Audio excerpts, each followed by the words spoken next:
وعلیکم السلام ورحمۃ اللہ۔ یہ سوچ بڑی مبارک سوچ ہے بھائی، یہ احساس بہت مبارک احساس ہے۔ دیکھیے، آپ کہہ رہے ہیں 22 کروڑ عوام اب کیا کرے۔ 22 کروڑ عوام طاغوت کی بندگی کے اندر لت پت ہے۔ تو 22 کروڑ عوام جو ہے نا، پہلے ایمان لائے خالص اللہ کے اوپر، توحید کو مانے، طاغوت کا رد کرے، اور پھر ہمارے سامنے نمونہ موجود ہے۔ یعنی حیرت بھی ہوتی ہے کہ لوگوں کا دھیان اس طرف کیوں نہیں جاتا ہے، جب ہم سب کا ایمان یہ ہے کہ نبی علیہ السلام ہم سب کے لیے، یعنی انسانوں کے لیے اور خاص کر مسلمانوں کے لیے بھی بہترین نمونہ ہیں۔ یعنی جو مسلمان ہونا چاہتا ہے اور طاغوت کا کفر کرنا چاہتا ہے، حقیقی آزادی چاہتا ہے، جہنم سے بچنا چاہتا ہے، جنت حاصل کرنا چاہتا ہے، صراط مستقیم چاہتا ہے، اس کو نبی علیہ السلام کا طریقہ اختیار کرنا چاہیے۔ اور صحابہ کرام کے جو درجات ہیں، فضیلتیں ہیں، سارے معاملات ہیں، جو جتنا بڑے درجے کو پہنچے ہیں، وہ نبی علیہ السلام کی پیروی کرنے کی وجہ سے پہنچے ہیں۔ کوئی اور دائیں بائیں سے راستہ نہیں ہے بھائی۔ یہ خاص کر صوفیوں نے جو دائیں بائیں سے راستے نکالنے کی کوشش کی ہے، نئے نئے طریقے، نئی نئی بدعتیں اور نئے نئے فلسفے اور بحثیں، اور گویا انہوں نے نبی علیہ السلام سے زیادہ یعنی سمجھدار بننے کی کوشش کی ہے۔ اور یہ صوفیوں کا فلسفہ ہے کہ انبیاء تو بہت پیچھے ہوتے ہیں، یہ جو صوفی لوگ ہوتے ہیں وہ ان سے آگے ہوتے ہیں۔ اور شیعوں نے کہا کہ صوفیوں تم تو کیا ہو، ہمارے امام تم سے بھی آگے ہیں، یعنی انبیاء سے بھی آگے، صوفیوں سے بھی آگے۔ اس طریقے سے انہوں نے اللہ کے دین کے ساتھ مذاق اڑایا ہے، اور اس طرح اپنی بربادی کا سامان انہوں نے اکٹھا کیا ہے۔ اب دیکھیے، کفر و شرک کے اس ماحول کے اندر فحاشی آج کی فحاشی سے کہیں زیادہ تھی آج سے 1500 سال پہلے۔ اب اندازہ لگائیے، کوئی تصور کر سکتا ہے کہ بیت اللہ کا ننگا طواف ہوتا تھا، اس سے آگے کیا فحاشی ہوگی۔ اور پھر غربت جو ہے سب سے بڑا مسئلہ معاشی بحران تھا۔ جو امیر تھے وہ امیر تر تھے، اور جو غریب تھے وہ پسے ہوئے تھے، اب حتیٰ کہ اپنی جان کے بھی وہ مالک نہیں تھے۔ غلامی کا دور تھا، غلام تھے، انسانوں کا غلام تھا، اور غلام اس کے ساتھ جو مرضی کرنا چاہے، کوئی قانون اس کے اوپر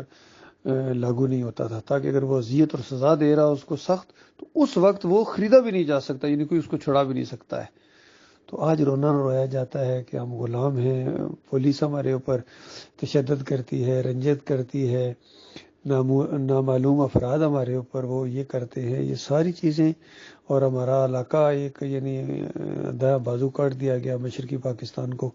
بنگلہ دیش بنا دیا گیا، اور یہ ان سیاسی لوگوں نے اور سب نے مل کے یہ سارے معاملات کیے ہیں، روٹی کپڑا مکان کے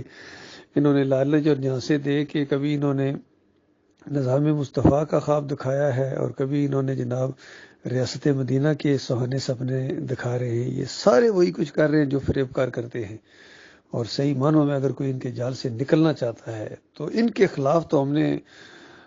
یعنی جہاد کرنا ہے، صحیح معنوں میں جو اصلی جہاد ہے۔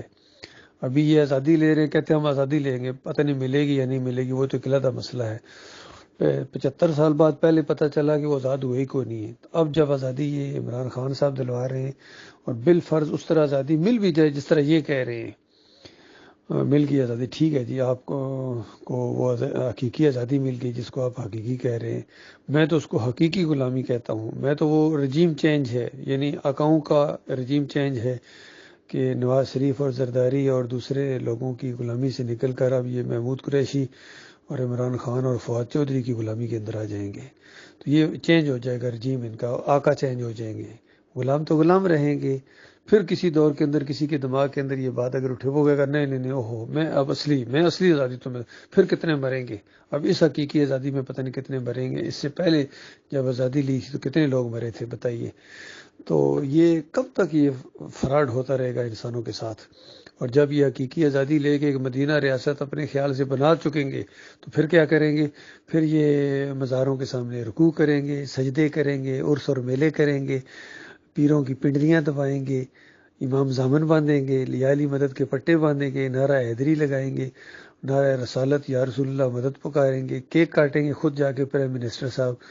اور تو بتائیے پھر اس کے بعد مومن کیا کریں گے؟ تو مومنوں کو پھر ان کے خلاف جہاد کرنا پڑے گا، توحید کی دعوت دینی پڑے گی، اسی انداز سے جس طرح محمد صلی اللہ علیہ وآلہ وسلم نے مکہ کے اندر دعوت دی تھی۔ تو میں اصل میں یہ کہہ رہا ہوں کہ بعد میں جو کرنا ہے جن لوگوں نے، تو ابھی کرو نا۔ ایمان عقیدے کی بات کرو، توحید کی دعوت دو، اس راستے میں جو مرتا جائے گا جنت الفردوس میں، جو مرتا جائے گا جنت الفردوس میں۔ اور آج یہ جو جمہوریت کی وجہ سے اور ملک کی وجہ سے یا قوم کی وجہ سے ایک ایمان عقیدے کی بات نہیں ہے، بازار چل رہے ہیں، کھوٹی کھری کرنے والے موجود ہیں، داتا صاحب موجود ہیں، کہتا ہے داتا صاحب جا کے، ہم وہ داتا علی اجمیری صاحب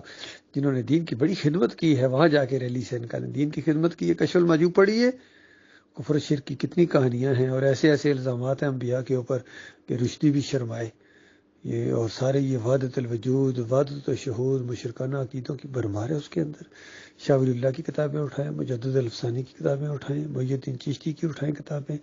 عبد القادر جیلانی کی اٹھائیں، جو بھی اٹھائیں گے ایک ہی انداز ہے، ایک ہی رنگ ہے ان کے اندر، اللہ کے دین اور توحید کے یہ دشمن ہیں، اور یہ ان کا علیحدہ ایک دین ہے جس کے اندر پیری مریدی ہے، عرس اور میلے ہیں، تعویذ گنڈے ہیں، پھر یہ ان کا جمہوریت کا سارا نظام ہے جو اس کو سپورٹ کرتے ہیں۔ تو بتاؤ کیا کرو گے؟ یہ معاملہ ہے بھائی، اس طاغوت سے اگر ٹکر لینی ہے تو توحید کی دعوت اٹھاؤ، اور اس راستے میں ماریں کھاؤ اور جیلوں میں جاؤ، اور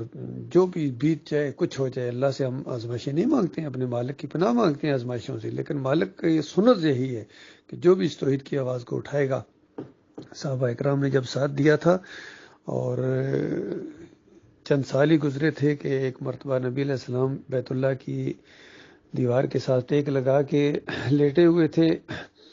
تو کچھ گئے لوگ جن کے ساتھ بڑی سختی ہو رہی تھی، اور کوئی ایسی بات بھی نہیں، صرف اتنی بات جا کے کہی کہ یا رسول اللہ دیکھ رہے ہیں ہمارے ساتھ کیا رہا، اللہ سے دعا کریں، اللہ سے دعا کریں کہ کچھ حالات ذرا تھوڑے ٹھیک ہو جائیں۔ تو اس کے بعد نبی علیہ السلام کا چہرہ سرخ ہو گیا اور کہا بس اتنی جلدی، یہ میرے ساتھیوں کو کیا ہو گیا ہے؟ اس سے پہلے جنہوں نے ایمان کی آواز اٹھائی تھی ان کو جانتے ہیں ان کے ساتھ کیا ہوا؟ آروں سے چیر دیا گیا، اور لوہے کی کنگیاں ان کے جسموں کے اوپر چلائی، ان گوشت اور پٹھوں کو علیحدہ کر دیا گیا، وہ جمے رہے ہیں اور تم میرے ساتھی جلدی کریں تو کرانا شروع ہو گئے، جمے رہو اس کے اوپر، اسی ایمان کی دعوت کو۔ اور اسی وجہ سے بلال رضی اللہ عنہ کو گھسیٹا جاتا ہے، احد احد پکارتے ہیں، پتھراؤ ہوتا ہے، کسی اور کو نہیں پکارتے ہیں، یا رسول مدد اور یا علی مدد کے نعرے نہیں لگاتے تھے، احد احد احد احد۔ یہ معاملہ اللہ کے بندو، یہ دعوت اٹھاؤ، اگر صحیح معنوں میں ذرا برابر عقل دماغ کام کر رہی ہے، اور قرآن کی کچھ ہوا لگی ہے، ایمان عقیدے کی اور اسلامی تاریخ سے اگر کچھ واقفیت ہے اور سنت کا کچھ شوق ہے، صحیح معنوں میں سب سے بڑی اور پہلی سنت یہ ہے اللہ کی وحدانیت کو ماننا، یہ سنت ہے، اور پھر دوسری سنت یہ ہے کہ اس کے اوپر جم جاؤ، تیسری یہ اس کو پھیلاؤ، اس کی تبلیغ کرو۔ یہ اس انداز سے انبیاء اٹھتے رہے ہیں، اور آخری نبی محمد صلی اللہ علیہ وسلم کا تو یہی طریقہ ہے۔ یہ جو انقلاب آئے گا صحیح معنوں میں اللہ لائے گا جب چاہے گا، لیکن ہمیں جو اللہ نے ذمہ داری اپنے ماننے والوں کو دی، اپنے غلاموں کو، اپنے بندوں کو، یہی ہے کچھ ہو جائے۔ یہ سورۃ العصر کی 4 باتیں جب تک آپ کے اندر نہیں آئیں گی، تم خسارے سے اور بربادی سے اور جہنم کی آگ سے نہیں بچ سکتے ہو۔ جنت کی باتیں بعد میں ہیں، پہلے آگ سے بچنے کے لیے ایمان لاؤ، خالص ایمان کرو، اور پھر عمل صالح جتنے ہیں، صلات ہے، صوم ابھی آ رہا ہے، رمضان کا مہینہ، یہ صرف مومنوں کے لیے ہے، یہ بریلویوں دیوبندیوں والے دیسوں کے لیے تھوڑا ہی ہے، یہ تو شرک کے اندر ڈوبے ہوئے ہیں، جس طرح جماعت اسلامی کا شرک میں نے ابھی بیان کیا ہے، تنظیم اسلامی کا، سب ایک ہی کشتی کے مسافر ہیں، کوئی ایک بھی جماعت اس کا نام لو جس کے عقیدے کے اندر خرابی نہ ہو، کسی میں زیادہ کسی میں کم۔ اس زمین کے اوپر کوئی ایک حکومت بتاؤ جو خالص ایمان خالص کے اوپر، توحید کے اوپر شرک نہ کرتی ہو اور شرک کو رکھوالے نہ ہو، بتائیے ذرا مجھے، نام تو لیجیے اس کا۔ اللہ تعالیٰ غور و فکر کرنے کی توفیق عطا فرمائے۔